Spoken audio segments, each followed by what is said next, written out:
ഇത് ബാലയാണോ തീരുമാനിക്കും? ബാലയാണോ കോടതി? This is rang. അവൻ ചിന്ന കുളന്തേ. നീ തീർന്നടാ, നീ തീർന്നു. അവൻ അവന്റെ കുഴി തോണ്ടിക്കഴിഞ്ഞു. എന്റെ കൈ കൊണ്ട് തന്നെ മണ്ണിടണമായിരിക്കും. ദൈവമുണ്ട്, സാത്താനുണ്ട്. അവൻ പേരിൽ തന്നെ ഉണ്ട്. സാത്താൻ പറഞ്ഞ ചെകുത്താൻ. ഞാനെന്താ ഭീഷണിപ്പെടുത്തുക? എന്റെ ഭീഷണി എന്ന് പറഞ്ഞ ചില ഊച്ചാളി രാഷ്ട്രീയക്കാരെ കൂട്ട് സ്ഥലം മാറ്റിക്കളയെന്നൊന്നാവില്ല. കൊന്നുകളയും ഞാൻ. മടിക്കില്ല കേട്ടോ. മരിപ്പിനുള്ള വടയും ചായ ഞാൻ തരുന്നുണ്ട്. ഇപ്പോഴല്ല, പിന്നെ.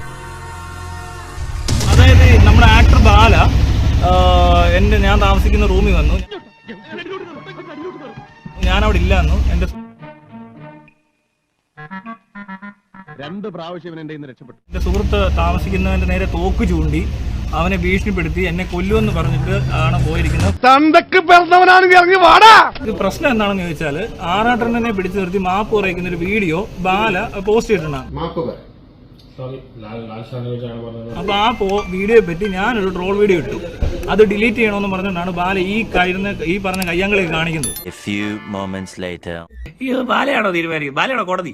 ബാലയ്ക്ക് ഇതൊക്കെ എന്ത് നാണമില്ലേ? എവിടെ ഇതൊരു നടക്കി പോണ ലക്ഷണില്ല. ഞാൻ ഇവന്റെ 2 വാങ്ങിച്ചിട്ടേ പോവുള്ളൂ. ആറാട്ടെണ്ണൻ എന്ന് പറഞ്ഞാൽ നമ്മുടെ സന്തോഷ് വർക്കിയും കൂട്ടിക്കൊണ്ടാണ് പുള്ളി വന്നത്. ആറാട്ടെണ്ണൻ വഴി കാണിച്ചു കൊടുക്കാൻ വന്നാണ്. പേടിക്കാനൊന്നുമില്ല, ഞാൻ കറക്റ്റ് ആയിട്ട് വീട്ടിലേക്ക് വിട്ടിട്ടുണ്ട്.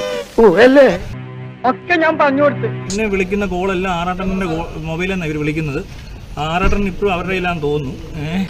ഇതെല്ലാം എന്റെ സ്വന്തം അളിയന്മാരാ. കുടുംബ പ്രശ്നമാണ്. കുട്ടികളെ നേരെ തോക്ക് കൊണ്ടുന്നു, തോക്ക് വെച്ച് അഭ്യാസം കാണിക്കുന്നു. ഇപ്പോഴും എന്റെ ഞെട്ടല് മാറിയിട്ടില്ല വൈദ്യരെ.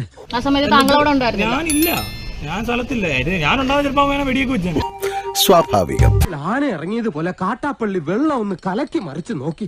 അപ്പോഴെങ്ങാനും എന്നെ അദ്ദേഹത്തിന്റെ കൈ കിട്ടിയിരുന്നെങ്കിൽ എന്റെ ശിവനെ.